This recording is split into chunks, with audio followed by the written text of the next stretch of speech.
Very good morning to my all 9th class students. Today we will do chapter number 3, atoms and molecule. Ancient Indian and Greek philosophers have always wondered about the unknown and unseen form of matter. The idea of divisibility of matter was considered long back in India.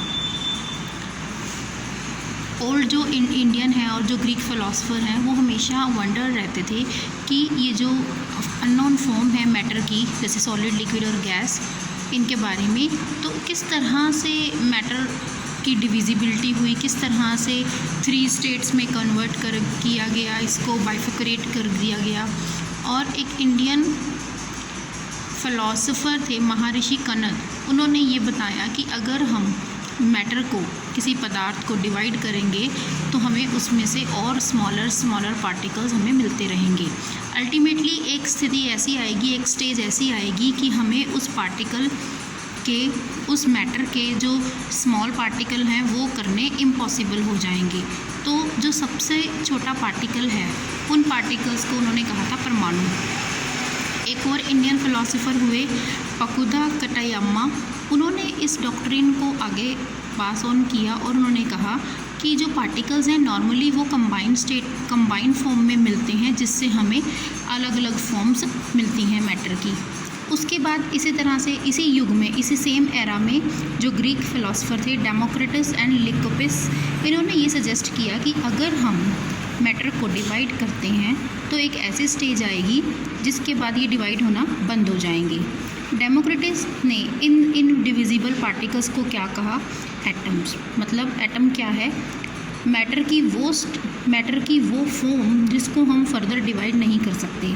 All this was based on philosophical consideration and not much experimental work to validate these ideas could be done till the 18th century.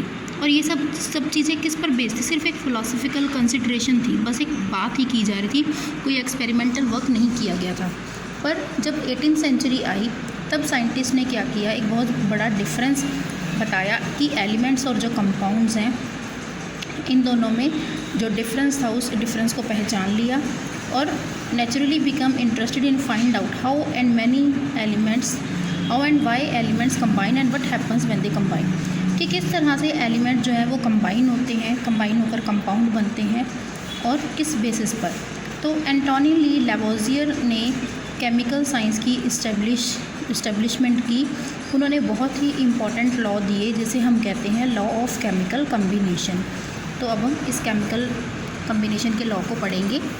The following 2 laws of chemical combination were established after much experiment by Lavoisier and Joseph L Proust. तो सबसे पहला law था conservation of mass का। अब इसमें क्या था?